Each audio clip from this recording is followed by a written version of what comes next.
WhatsApp everyone, welcome back to the channel. तो हम लोग डिमांड पढ़ चुके हैं। आज हम पढ़ने वाले हैं द इलास्टिसिटी ऑफ डिमांड। इस चैप्टर के आपके पास दो पार्ट्स आएंगे। इस पार्ट में वन शॉट में सारा थ्योरी पोर्शन कवर कर दूंगा। अगले पार्ट में हम इसका सारा न्यूमेरिकल पोर्शन कवर कर लेंगे एंड चैप्टर आपका खत्म हो जाएगा। इसके न्यूमेरिकल के बिना आपका पेपर नहीं बनेगा। तो न्यूमेरिकल तो 100% एग्जाम में आ रहा है, बहुत अच्छे से समझना है, और थ्योरी का भी क्वेश्चन आएगा। तो ये जो चैप्टर है आपका, ये 6 to 8 मार्क्स का आने वाला है। Very important and very interesting as well. आइए शुरू करते हैं।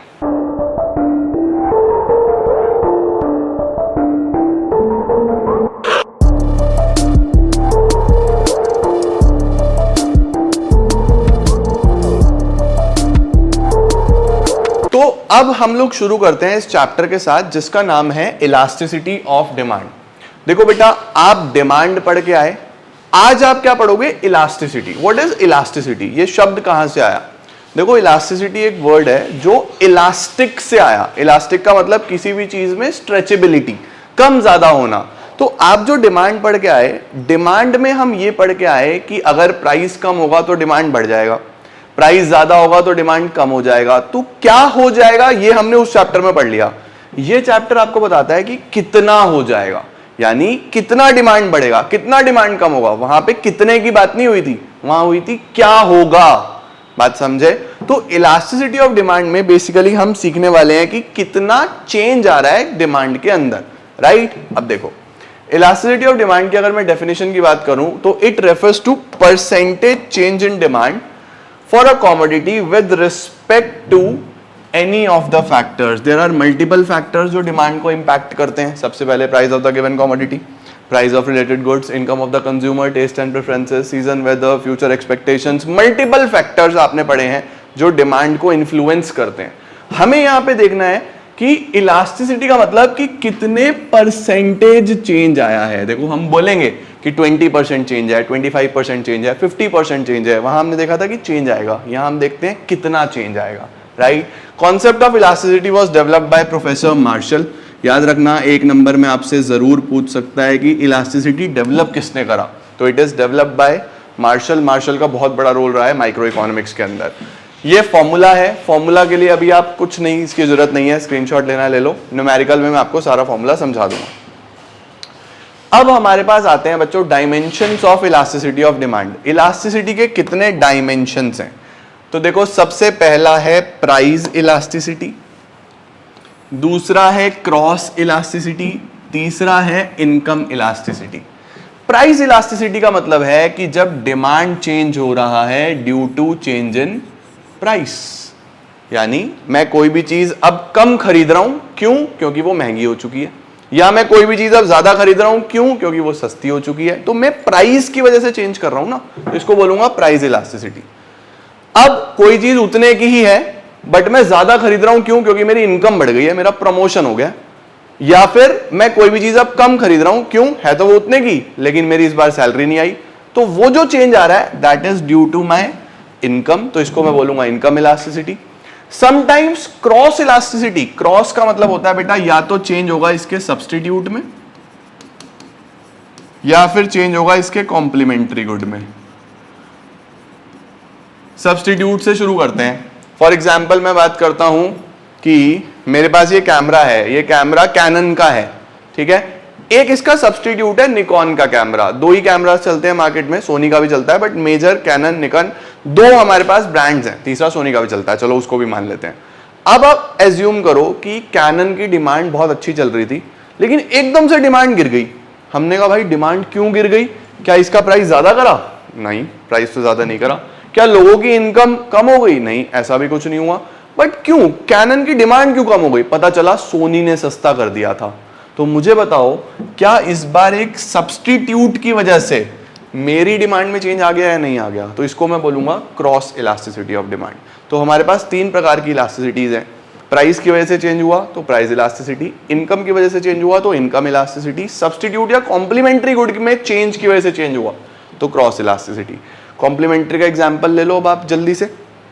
फॉर एग्जाम्पल हमारे पास, हम गाड़ी की बात करते हैं, पेट्रोल कार्स, ठीक है। सडनली पेट्रोल कार की डिमांड कम होने लगी। हमने कहा भाई पेट्रोल कार की डिमांड क्यों कम हो गई, क्या वो महंगी हो गई? नहीं, महंगी तो नहीं हुई। क्या लोगों की इनकम कम हो गई? नहीं, इनकम भी कम नहीं हुई। फिर क्यों नहीं बिक रही गाड़ी? पेट्रोल महंगा हो गया। तो पेट्रोल अगर महंगा होगा तो ऑब्वियसली लोग पेट्रोल वाली गाड़ी कम लेंगे, बोलेंगे यार पेट्रोल इतना महंगा है, अब गाड़ी ले पहले लाखों रुपए गाड़ी पे लगाओ, फिर पेट्रोल नहीं खरीद सकते। बताओ जरा, गाड़ी खरीद ली, पेट्रोल खरीद नहीं सकते। बेटा हाथी पालोगे तो हाथी खरीदना तो आसान है, बट उसका खाना भी तो खिलाना पड़ेगा ना उसे रोज, पेट्रोल तो डलवाना पड़ेगा ना। तो कॉम्प्लीमेंट्री गुड में क्या होगा आपके पास यहाँ पे कि आपके कॉम्प्लीमेंट्री गुड का प्राइस बढ़ गया, दैट इज वाई डिमांड कम हो गई। समझे? ये है क्रॉस इलास्टिसिटी। डेफिनेशन देख लो, it refers to percentage change in demand, यहां तक सेम रहेगा, percentage change in demand, percentage change in demand. देखो तीनों में डिमांड चेंज हो रही है, लेकिन यहां पे with respect to change in price, with respect to change in price of related goods, with respect to change in income, बाकी सब सेम है। जल्दी से इसका स्क्रीनशॉट लो, आगे चलते हैं। अब आता है बेटा जी हमारे पास प्राइस इलास्टिसिटी ऑफ डिमांड। सबसे पहले हम प्राइस को डिटेल में पढ़ेंगे, आपके सिलेबस में है भी यही, इनके तो बस आपको मीनिंग पता होने चाहिए। न्यूमेरिकल पोर्शन में भी आपको प्राइस इलास्टिसिटी ही आएगा।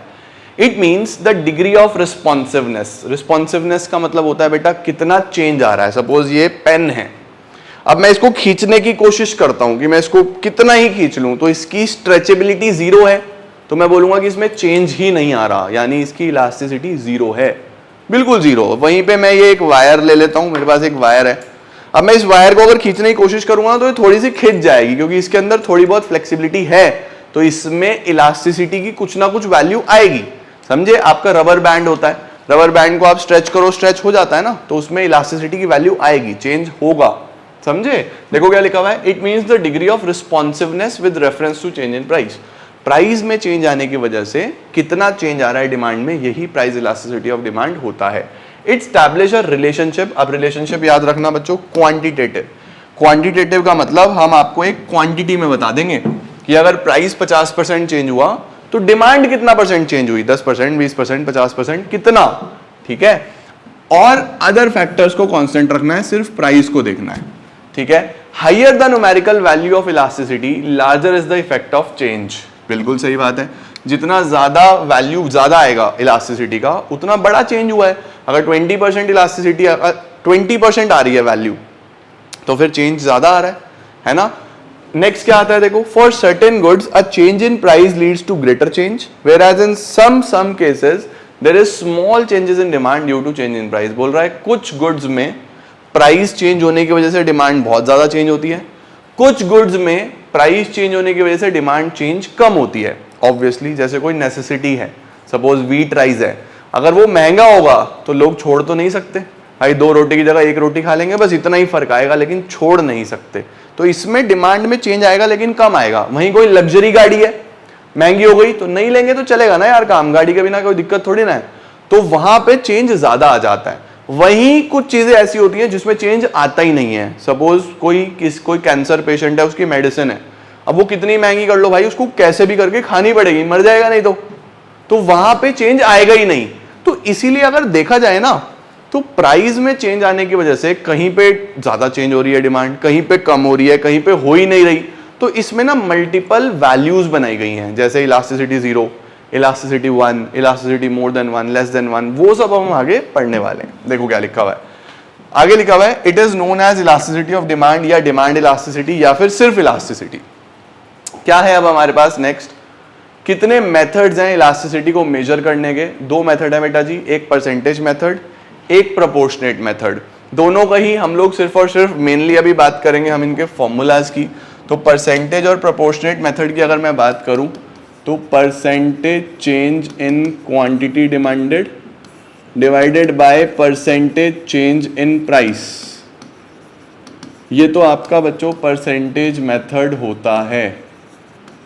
इसको हम क्या बोलते हैं? Percentage method. यहाँ पे जो इलास्टिसिटी निकलेगी उसको ईडी से रिप्रेजेंट करते हैं, ईडी।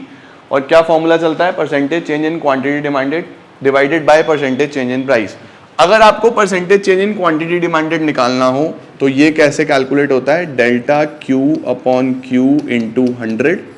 और परसेंटेज चेंज इन प्राइस कैसे निकलता है? Delta P upon P into 100। Sir what is this delta? Delta का मतलब है बेटा चेंज, डेल्टा का मतलब होता है चेंज।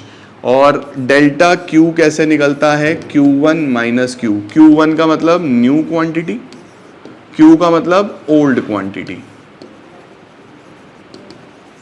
और डेल्टा P कैसे निकलता है हमारे पास बच्चों, P1 माइनस P, यानी न्यू प्राइस,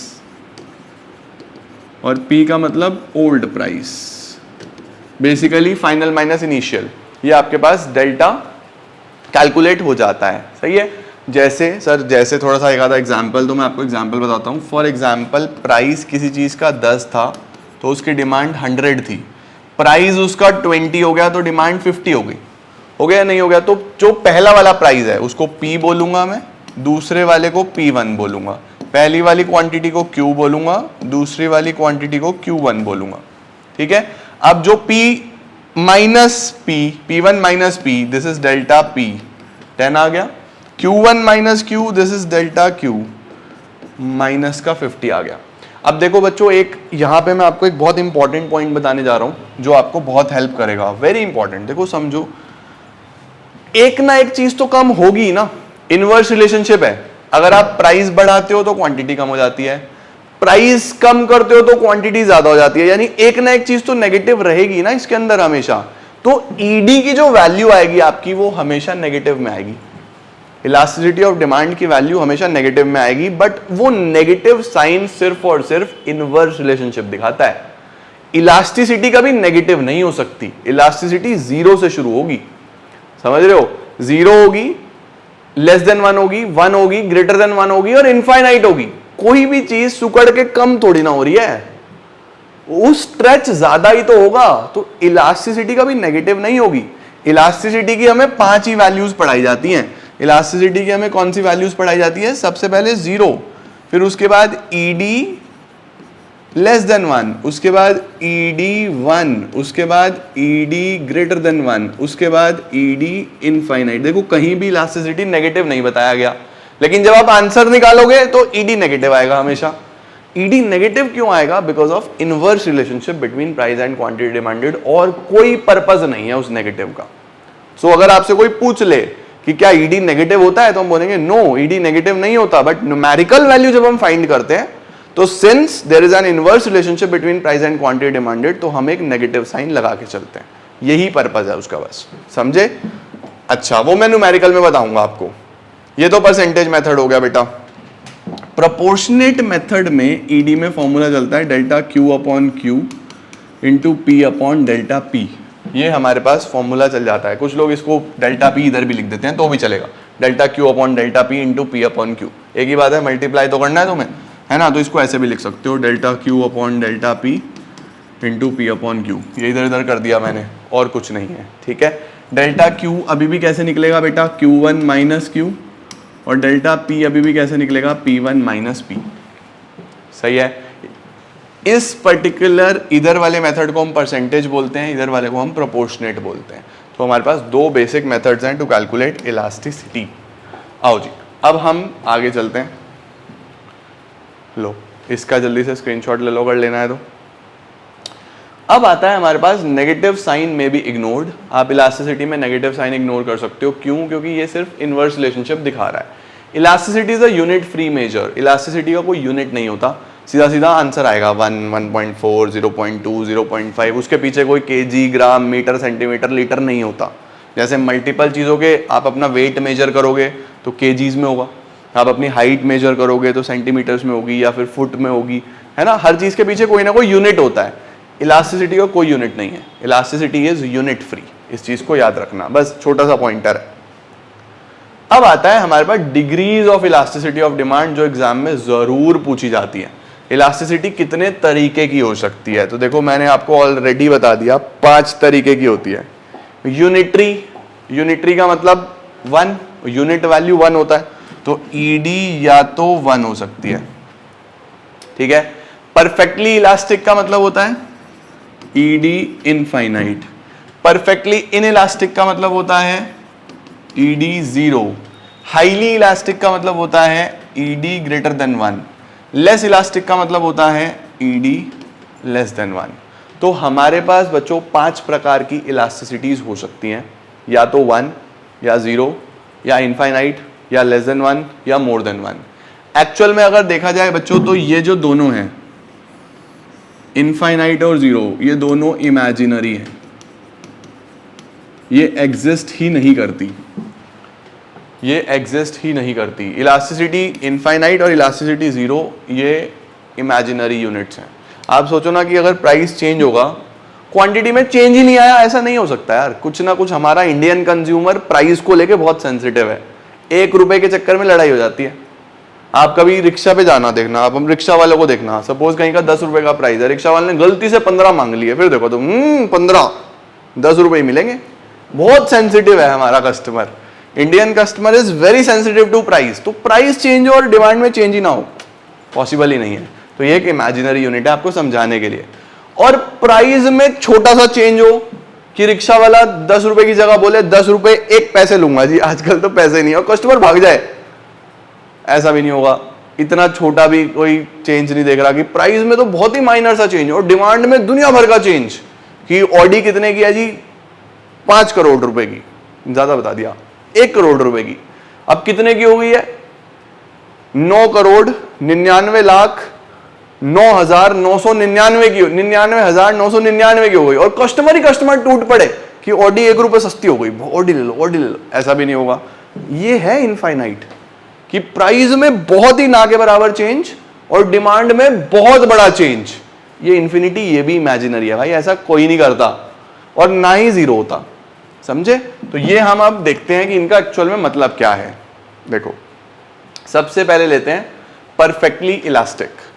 परफेक्टली इलास्टिक का क्या मतलब होता है बच्चों, परफेक्टली इलास्टिक का मतलब होता है ईडी इनफाइनाइट, वहां पे जीरो नहीं आएगा, दिस इज इनफाइनाइट, क्या ऐसा बना लेना, ठीक है।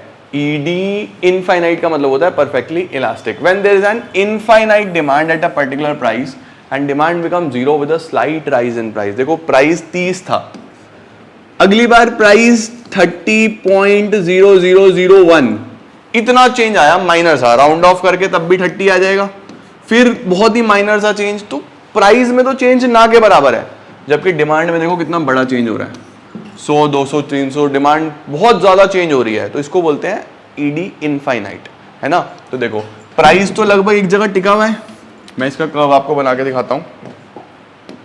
फॉर एग्जाम्पल हमने ऐसा ले लिया कि प्राइस तो एक ही जगह टिका हुआ है। प्राइस एक जगह टिका होने का क्या मतलब है, यानी कि प्राइस आप इधर लेते हो और आपने ले लिया कि प्राइस तो यहाँ 30 पे टिका हुआ है, और जो डिमांड है वो 100 200 300, मतलब प्राइस 30 है तो डिमांड 100 है। प्राइस में थोड़ा सा चेंज आया 29.999, बहुत माइनर सा चेंज, डिमांड 200 हो गई सडनली। प्राइस में फिर माइनर सा चेंज 29.998, तो डिमांड 300 हो गई। तो देखो प्राइस लगभग वही है लेकिन डिमांड कितनी तेजी से चेंज हो रही है, तो इसको बोलते हैं ईडी इनफाइनाइट। ये डिमांड पहले 100 थी, फिर 200, फिर 300, तो प्राइस में ना के बराबर चेंज और डिमांड में बहुत बड़ा चेंज, इसको बोला जाता है ईडी इनफाइनाइट, ठीक है। और इसको क्या बोलते हैं, परफेक्टली इलास्टिक। सही हो गया जी। दूसरा कौन सा आता है हमारे पास, परफेक्टली इनइलास्टिक। इनइलास्टिक होता है हमारे पास डिमांड जीरो, प्राइस में कितना ही चेंज कर लो, डिमांड में जो चेंज है वो जीरो के बराबर आएगा, डिमांड में कोई चेंज नहीं आएगा। यानी ये यूजुअली फिर से वही बात है, इमेजिनरी सिचुएशन है। मैंने आपको क्या बोला कि प्राइस जो है 10 20 30 और क्वांटिटी 100 200 300। अब आपने कहा कि जब 20 रुपए प्राइस था तो 200 यूनिट बिकती थी, ये था। प्राइस 10 हो गया, कम हो गया, लेकिन डिमांड अभी भी उतनी है 200 यूनिट। प्राइस बढ़ गया 30 रुपए हो गया, डिमांड अभी भी उतनी है 200 यूनिट। तो देखो डिमांड पे कोई चेंज ही नहीं है, डिमांड कांस्टेंट है, वहीं पे एक जगह रुकी हुई है। तो हम क्या बोलते हैं यहाँ पे ईडी जीरो। देखो डिमांड यहीं पे टिकी है ना 200 पे, तो इलास्टिसिटी जीरो है बिल्कुल। इसको हम क्या बोलते हैं, इसको बोलते हैं perfectly inelastic. This is perfectly in elastic, कि चेंज ही नहीं है। और यहां देखो डिमांड कितनी ज्यादा चेंज हो रही थी, तो इसको क्या बोलते हैं, perfectly elastic. This is perfectly elastic. ठीक है, अब तीसरा कौन सा आता है बच्चों हमारे पास, थर्ड कौन सा आता है, when there is no change in demand, इसको हम बोलते हैं परफेक्टली इनइलास्टिक। इस तरीके का आप टेबल बनाओ, कर्व मैंने आपको बना के दिखा दिया। तीसरा होता है हाईली इलास्टिक। हाईली इलास्टिक का मतलब होता है प्राइस में जो चेंज है वो कम है और डिमांड में जो चेंज है वो बहुत ज्यादा है, यानी 20 से 10, 100 से 200। देखो प्राइस जो है वो 20 से 10 हुआ है और जो डिमांड है वो 100 से 200 हो गई है। चेंज इन प्राइस बताओ। देखो ये आपका, अगर मैं बात करूं चेंज इन प्राइस, तो पहले P20 था, अब P1 10 है, तो डेल्टा P 10 है। तो जब आप यहाँ पे चेंज इन प्राइस निकालोगे तो कैसे निकलेगा, delta P upon P into 100। देखो कितना चेंज आएगा, माइनस का 10 अपॉन 20 इंटू 100। मैं फिलहाल माइनस को इग्नोर कर रहा हूँ क्योंकि माइनस सिर्फ इन्वर्स रिलेशनशिप दिखाने के लिए होता है। अब आप देखो 10 अपॉन 20 इंटू 100, 50% का चेंज है हमारे पास किसके अंदर, प्राइस के अंदर। अब हम बात करते हैं डिमांड में। देखो डिमांड कितनी चेंज है, 100 से 200। तो क्वांटिटी पहले 100 थी, अब हो गया 200, तो डेल्टा Q 100 ही आ जाएगा, delta Q upon Q into 100। Delta Q कितना, 100 100 100, ये आ गया 100%। देखो ये कितने का चेंज है, 100% का चेंज है। तो प्राइस में चेंज कितना है, 50%, जबकि डिमांड में चेंज कितना आ गया, 100%। इसका मतलब जो चेंज इन डिमांड है अगर वो ज्यादा हो किससे, चेंज इन प्राइस से, तो इसको हम बोलते हैं हाईली इलास्टिक। और इसका जो वैल्यू आता है वो ग्रेटर देन 1 आता है, क्योंकि 1 कब आएगा, जब चेंज बराबर हो, कि इधर भी 50% का चेंज, इधर भी 50% का चेंज, दोनों बराबर आएंगे, तो ईडी 1 आएगा। क्योंकि ईडी का जो फॉर्मूला होता है ना, वो होता है परसेंटेज चेंज इन डिमांड या quantity demanded upon percentage change in price, है ना। अब देखो यहाँ पे percentage change in quantity demanded 100 है और परसेंटेज चेंज इन प्राइस 50 है, तो ये 2 आया ना, ग्रेटर देन 1 आया है, नहीं आया। जब ये दोनों बराबर होंगे, ये भी 50 ये भी 50, यहाँ भी 50 यहाँ भी 50, तो 1 आएगी, वैल्यू आ जाएगी या नहीं आ जाएगी। तो हाईली इलास्टिक किसको बोलते हैं, जब change in demand is greater than change in price. ये याद रखना। देखो क्या है, when percentage change in quantity demanded is more than percentage change in price, तो फिर उसको हम बोलते हैं highly elastic, ED greater than 1। इसका जो कर्व है बच्चों, एक नॉर्मल डिमांड कर्व की तरीके से नीचे आता हुआ कर्व बनता है। देखो आप इसको प्लॉट करोगे तो इस तरीके का ये कर्व आपको दिखाई देगा कि प्राइस कम हो रहा है तो डिमांड बढ़ रही है। बेसिक प्राइस P से P1 पे आया, डिमांड Q से Q1, और आप इसको नॉर्मल एक डिमांड कर्व की तरह प्लॉट कर दोगे। This is ED greater than 1। ठीक है, अच्छा जी, अब चलते हैं अगले पे, लेस इलास्टिक। लेस इलास्टिक का क्या मतलब होगा, देखो यहां पे क्या आया था, change in demand greater than change in price. Less elastic में क्या होगा, चेंज इन डिमांड जो होगा वो कम होगा चेंज इन प्राइस से। ठीक है, जैसे कि प्राइस तो हम यही ले लेते हैं 20 से 10, प्राइस तो हम यही ले लेते हैं 20 से 10, और डिमांड ले लेते हैं 100 से 120। देखो प्राइस कम हुआ तो डिमांड तो बढ़ी। ठीक है, अब चेंज इन प्राइस कितना आएगा, 10। फिलहाल मैं नेगेटिव को इग्नोर कर रहा हूं आपको समझाने के लिए। चेंज इन क्वांटिटी कितना आ जाएगा, 20। सही है। अब देखो delta P upon P into 100, delta P कितना 10, P कितना 20 इंटू 100, सही है, 50%।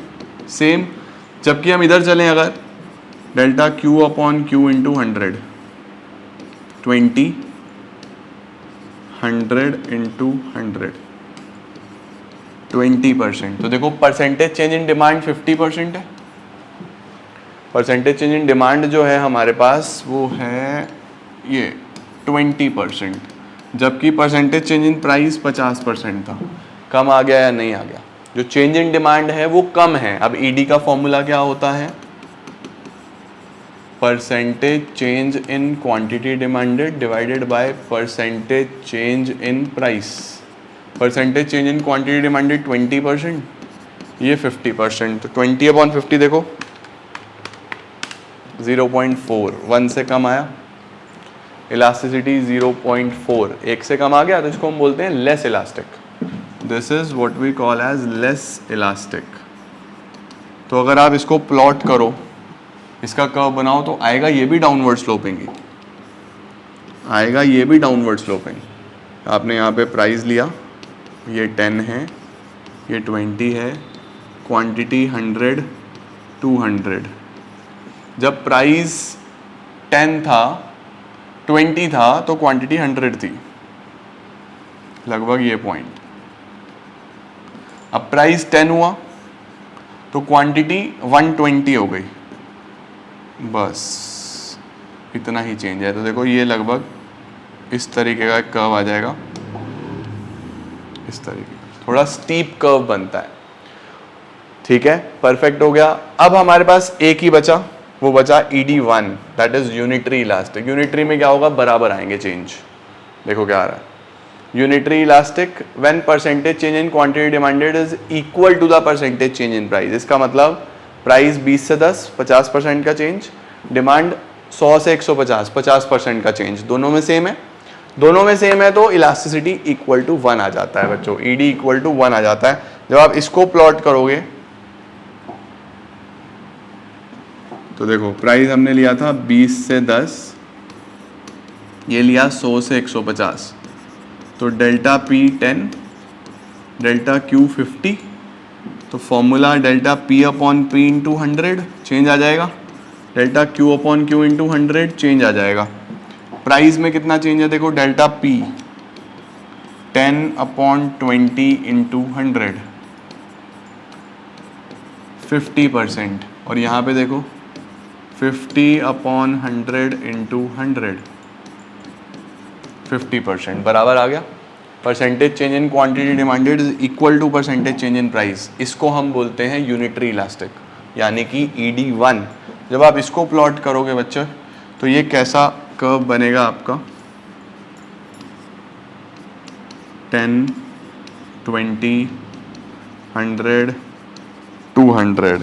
तो हम बोलेंगे सबसे पहले प्राइस 20 था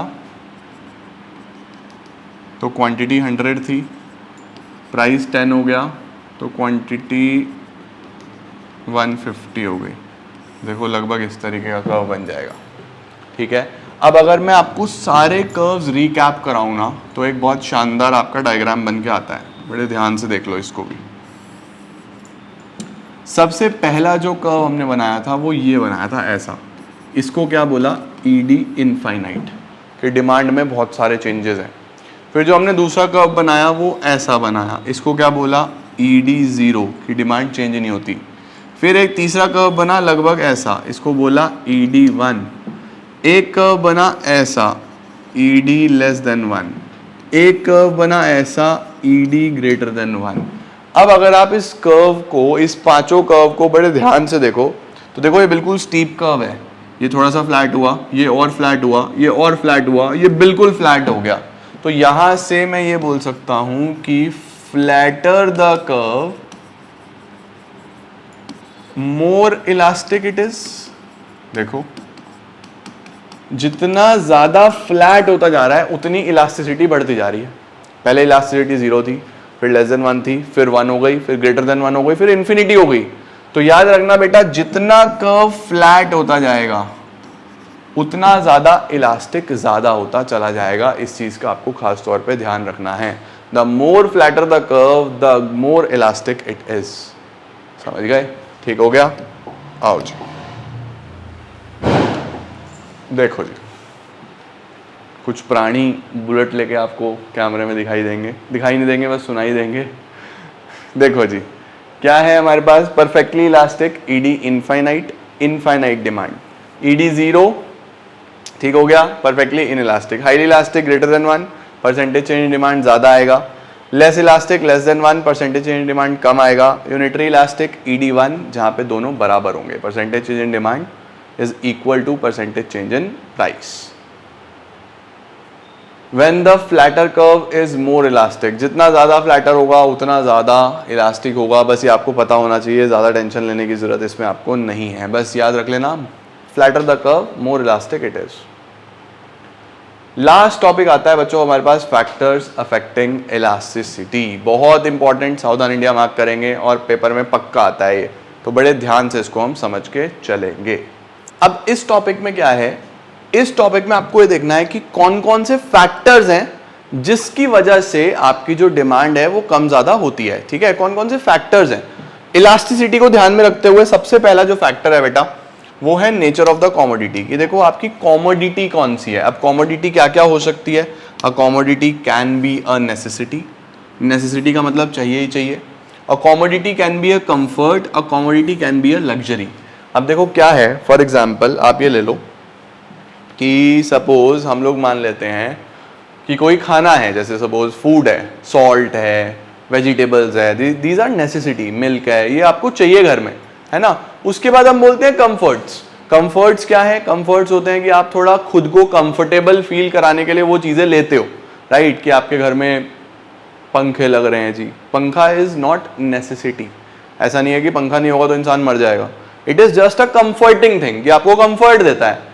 और लग्जरी की अगर मैं बात करूं कि आप ब्रांडेड पंखे ले आए, ब्रांडेड सोना लगा हुआ है आपके पंखों में, तो वो क्या हो जाएगा, फिर वो एक लग्जरी हो जाएगा। तो तीन चीजें हो सकती हैं, it can be a necessity, it can be a luxury, it can be a comfort. अब देखो जो नेसेसिटी है, नेसेसिटी तो भैया चाहिए ना, चाहिए तो उसकी डिमांड चेंज नहीं होगी। तो जो नेसेसिटी है इसके केस में डिमांड जनरली इनइलास्टिक होती है। इनइलास्टिक बोल लो या लेस इलास्टिक बोल लो, ठीक है। और अगर मैं बात करूं कंफर्ट की, तो भाई पैसे नहीं हो गए तो पंखा नहीं लो ना यार, रेफ्रिजरेटर नहीं लो ना यार, क्या हो गया। तो ये थोड़ी सी जनरली इलास्टिक होगी, यानी ये चेंज हो जाएगी। वहीं पे अगर मैं बात करूं लग्जरीज, लग्जरीज में आप एसी ले लो, डीवीडी आजकल कौन देखता है यार, एसी ले लो या लग्जरी गाड़ी ले लो, सेल फोन्स ले लो बड़े बड़े, इस तरीके की चीजें लग्जरीज हैं, है ना। गोल्ड वगैरह ले लो, तो ये बहुत ज्यादा चेंज होती है इनकी डिमांड की। अगर इनका प्राइस कम होता है तो लोग भाग के लेते हैं, और ये महंगा होता है तो लोग छोड़ देते हैं। तो it is generally more elastic. तो सबसे पहले कौन सी डिमांड कितना चेंज होगी वो डिपेंड करता है कि कॉमोडिटी का नेचर क्या है। कॉमोडिटी वो नेसेसिटी है, कंफर्ट है या लग्जरी है। अगर वो नेसेसिटी है तो भैया चाहिए ही चाहिए, डिमांड चेंज नहीं होगी। अगर वो कंफर्ट है तो इलास्टिक होगा वो पक्का, और अगर वो लग्जरी है तो बहुत ही इलास्टिक होगा, लोग भाग के लेंगे अगर कोई लग्जरी सस्ती हो जाती है, समझे। तीसरी चीज क्या आती है, अवेलेबिलिटी ऑफ सब्स्टिट्यूट। दूसरी चीज अवेलेबिलिटी ऑफ सब्स्टिट्यूट का मतलब कि अगर कोई ऐसी चीज है जिसका कोई सब्स्टिट्यूट ही नहीं है, सब्स्टिट्यूट का मतलब कि उसका कोई कॉम्पिटिटर ही नहीं है। अब सपोज मैं बोलता हूं कि ये डिजिटल बोर्ड है, सपोज ये एक ही कंपनी बना रही है और इसका कोई सब्स्टिट्यूट भी नहीं है, तो भैया ये कितना ही महंगा करते रहे बिकेगा, कितना ही महंगा कर ले, क्योंकि और किसी के पास है ही नहीं, है ना। वहीं पे अगर इसके बहुत सारे सब्स्टिट्यूट्स हो, बहुत सारी कंपनीज हो, तो अगर ये महंगा कर दे तो दूसरी कंपनी का लेगा इंसान, इसको लेगा ही नहीं। तो अगर सब्स्टिट्यूट है तो डिमांड चेंज हो रही है, क्योंकि लोग दूसरा भी ले सकते हैं। वहीं पे अगर सब्स्टिट्यूट है ही नहीं, इसका कोई सब्स्टिट्यूट ही नहीं है, भाई यही लेना पड़ेगा चाहे महंगा हो या सस्ता हो, तो फिर इनइलास्टिक डिमांड हो जाएगी, डिमांड चेंज ही नहीं होगी। तो क्या लिखा है देखो, with large number of substitutes demand for a commodity will be more elastic. जिसका सब्स्टिट्यूट होगा वहां पे डिमांड ज्यादा इलास्टिक होगी। Reason is that even a small rise in price will induce the buyer to go for substitute. थोड़ा सा भी price change होता है तो बायर भाग के जाके सब्स्टिट्यूट ले लेगा, ठीक है। तीसरा फैक्टर कौन सा आता है बच्चों, तीसरा फैक्टर आता है इनकम लेवल। इनकम लेवल का मतलब होता है कि आपका इनकम लेवल क्या है ना। अब सपोज आप बहुत अच्छा इनकम लेवल ग्रुप में आ रहे हो, आप रिच पर्सन्स में आ रहे हो, आप खूब पैसा कमाते हो। अब आपके लिए अगर टमाटर महंगे हो गए तो भाई आपको कोई फर्क ही नहीं पड़ेगा, आप बोलोगे होने दो, हमारी इनकम अच्छी है, हम 50 रुपए किलो भी ले सकते हैं, हम 200 रुपए किलो भी ले सकते हैं, आपको फर्क ही नहीं पड़ेगा। वहीं पे जो लो लेवल इनकम ग्रुप है वो तो बोलेगा यार भैया टमाटर सिर में दर्द हो गया, परेशानी हो गई, हम नहीं ले सकते। तो अगर आप हाई इनकम लेवल ग्रुप में आते हो तो आपके लिए हर चीज लेस इलास्टिक होती है, आप बहुत ज्यादा चेंज नहीं करते। लेकिन अगर आप लो इनकम लेवल ग्रुप में आते हो तो आपके लिए हर चीज इलास्टिक हो जाएगी। अगर कोई भी चीज महंगी होगी तो आप उसको कम लोगे ऑब्वियसली, राइट। तो देखो क्या लिखा हुआ है, elasticity is generally less for higher income level groups in compare to people with low incomes, ठीक है। It happens because rich people are not influenced much by change in price. Rich people price से ज्यादा influence नहीं होते, उनको फर्क नहीं पड़ता। चौथा आता है level of price. Level of price का मतलब है कि कोई चीज जो आप ले रहे हो वो बेसिकली है कितने की। अब सपोज मैं बोलता हूं माचिस की डिब्बी है, 1 रुपए की है, अब अगर वो 50 पैसे की हो जाएगी और ट्रक भर के ले आओगे अपने घर में, भाई क्या कुछ भी। और अगर कोई लग्जरी गाड़ी है, भाई ऑडी है 1 करोड़ की है सपोज, या BMW है, मर्सिडीज है, कोई भी ब्रांड है, 1 करोड़ की है, वो 50 लाख की हो जाए तो बहुत सारे लोग भाग के लेंगे, बोलेंगे यार 50 लाख की तो हमें फॉर्च्यूनर भी ले ली थी, मर्सिडीज ही ले लो, है ना। तो देखो वहां पे क्योंकि वो चीज पहले ही महंगी थी, अब वो सडनली सस्ती होगी तो लोग जाके लेंगे, क्योंकि अब वो चीज उनके बजट में आ जाएगी, पहले बजट में नहीं थी। लेकिन वहीं पे कोई ऐसी चीज जो पहले ही बहुत सस्ती है, अब अगर वो और सस्ती हो जाए तो उसकी डिमांड कोई नहीं बढ़ा रहा, समझ गए। That is the level of price. Level of price also affects the price elasticity as costly goods जैसे लैपटॉप, AC, इनकी हाईली इलास्टिक डिमांड होगी, राइट। नेक्स्ट आता है the number of uses. Number of uses का मतलब है बेटा अगर किसी चीज के मल्टीपल यूज होते हैं, फॉर एग्जाम्पल मिल्क, भाई दूध से तुम दूध भी पियोगे, चाय भी पियोगे, कॉफी भी पियोगे, आइसक्रीम भी बनाओगे, बर्फी भी खाओगे, पनीर भी बनाओगे, घी भी बनाओगे, दही भी बनाओगे, सब उससे बनेगा, उसके मल्टीपल यूजेस हैं। अब अगर मिल्क सस्ता हुआ ना तो लोग भाग के ज्यादा लेंगे, क्योंकि फिर मैं बाहर की बर्फी क्यों खाऊंगा, भाई घर में बनाऊंगा। मैं बाहर का पनीर क्यों खाऊंगा, घर में बनाऊंगा। बाहर की दही क्यों खाऊंगा, घर में बनाऊंगा। लेकिन अगर कोई ऐसी चीज है जिसका एक ही यूज है तो भैया फिर महंगी हो या सस्ती हो, वो यूज तो वही होनी है ना, तो उसकी डिमांड थोड़ी सी कम इलास्टिक होगी। वहीं पे अगर मल्टीपल यूजेस हैं, कई सारे यूजेस आप कर सकते हो, तो वो डिमांड ज्यादा चेंज होगी उसकी, क्योंकि लोग भाग के लेंगे उस चीज को। पहले आप मिल्क को सिर्फ मिल्क के तरीके से यूज कर रहे थे, अब आप उस मिल्क से बर्फी भी बनाओगे, आइसक्रीम भी बनाओगे, दही भी बनाओगे, तो डिमांड तो चेंज होगी ना भाई। तो मल्टीपल यूजेस वाले में डिमांड ज्यादा इलास्टिक होती है, सिंगल यूज में लेस इलास्टिक होती है, ठीक है। नेक्स्ट आता है टाइम पीरियड। टाइम पीरियड का मतलब होता है बच्चों कि आप कितने समय में अपनी डिमांड को चेंज कर पाते हो। तो देखो शॉर्ट टर्म में चीजों को चेंज कर पाना मुश्किल होता है, लॉन्ग टर्म में पॉसिबल है। जैसे सपोज मैं आपको बोलूं कि किसी इंसान को अभी कहा जाए, वो सालों से इवनिंग स्नैक्स में मैगी खाता आ रहा है, सालों से रोज शाम को 6 बजे मैगी खानी है, सालों से खा रहा है, उसको बोला है कल से नहीं खानी, दिक्कत हो जाएगी उसको। वहीं आप ये बोलो कि भैया 3 महीने में मैगी छोड़नी है, तो अभी वो रोज खाता है, फिर वो 1 दिन छोड़ के 1 दिन खाएगा, फिर वो 2 दिन छोड़ के 1 दिन खाएगा, फिर वो 3 दिन छोड़ के 1 दिन खाएगा, ऐसे करते करते 3-4 महीने में छूट जाएगी। तो लॉन्ग टर्म में चीजें चेंज करना पॉसिबल होता है, तो लॉन्ग टर्म में डिमांड इलास्टिक होती है ज्यादा, शॉर्ट टर्म में थोड़ी सी इनइलास्टिक होती है। शॉर्ट टर्म बोलो कल से नहीं खानी, कहेगा ऐसे थोड़ी होगा। ऐसे ही लोगों का हैबिट्स के साथ होता है, ये पॉइंट बहुत सिमिलर है हैबिट से भी। एक पॉइंट आता है हैबिट्स, ये आ गया नीचे देखो। अब जैसे अल्कोहल है, टबैको है, अब लोगों को आदतें होती हैं, तो जिस चीज की आदत है, भैया किसी को अगर रात को अल्कोहल जब तक उसके अंदर नहीं जाता, उसको नींद नहीं आती, तो तुम ऐसे कैसे उसको छुड़वा दोगे। उसके लिए आप कितना ही महंगा कर लो, उसको चाहिए भाई। तो अगर वो इंसान हैबिचुअल है किसी चीज का, तो उसको चाहिए ही चाहिए। इन इलास्टिक डिमांड है यार, बहुत ही लेस इलास्टिक है। अगर हैबिट नहीं होगी तो आप कुछ भी छोड़ दोगे, कोई दिक्कत ही नहीं है। हैबिट नहीं होनी चाहिए, समझ गए हैबिट वाला पॉइंट। और टाइम पीरियड वाला देखो क्या लिखा हुआ है, demand is generally in elastic in short period. Short period में ना चेंज करना पॉसिबल नहीं होता, क्योंकि लोग एकदम से चेंज नहीं कर पाते। वहीं पे अगर मैं बात करूं लॉन्ग रन में, तो डिमांड इलास्टिक होती है, क्योंकि लोगों के लिए आसान होता है उसकी जगह कुछ और ढूंढना लंबे समय में, ठीक है। नेक्स्ट आता है postponement of consumption. Postponement of consumption का मतलब कि जो चीजें आपको अर्जेंट चाहिए, और कुछ चीजें ऐसी होती हैं जो अर्जेंट नहीं भी हैं, बाद में देख लेंगे। जैसे सपोज आज मुझे चाय के साथ बिस्किट नहीं मिले, ठीक है यार नहीं मिले, मैं कल खा लूंगा, तो वहां पे डिमांड इलास्टिक है, क्योंकि मैं उसको पोस्टपोन कर सकता हूं। बट मेरी दवाई आज नहीं खाई तो फिर दिक्कत होगी, उसको मैं पोस्टपोन नहीं कर सकता, आज ही चाहिए, वो तो पोस्टपोन नहीं होगी। वो पोस्टपोन नहीं होगी तो उसकी डिमांड कम इलास्टिक होगी, समझ गए। बिस्किट को मैं पोस्टपोन कर सकता था, मिल्क को मैं पोस्टपोन कर सकता था, तो उसकी डिमांड थोड़ी सी ज्यादा इलास्टिक होगी, ठीक है। देखो क्या लिखा हुआ है, कॉमोडिटीज जैसे बिस्किट, सॉफ्ट ड्रिंक्स, जिनकी डिमांड अर्जेंट नहीं है, उनकी थोड़ी सी हाई इलास्टिक होती है, वो चेंज हो जाती है। बट कोई मेडिसिन हो, लाइफ सेविंग ड्रग्स हो, वो इन इलास्टिक है, भैया चाहिए तो चाहिए, है ना। शेयर इन टोटल एक्सपेंडिचर, ये वही वाली बात है, वो माचिस की डिब्बी वाली, कि आपके टोटल एक्सपेंडिचर में छोटा सा पार्ट रखता है वो।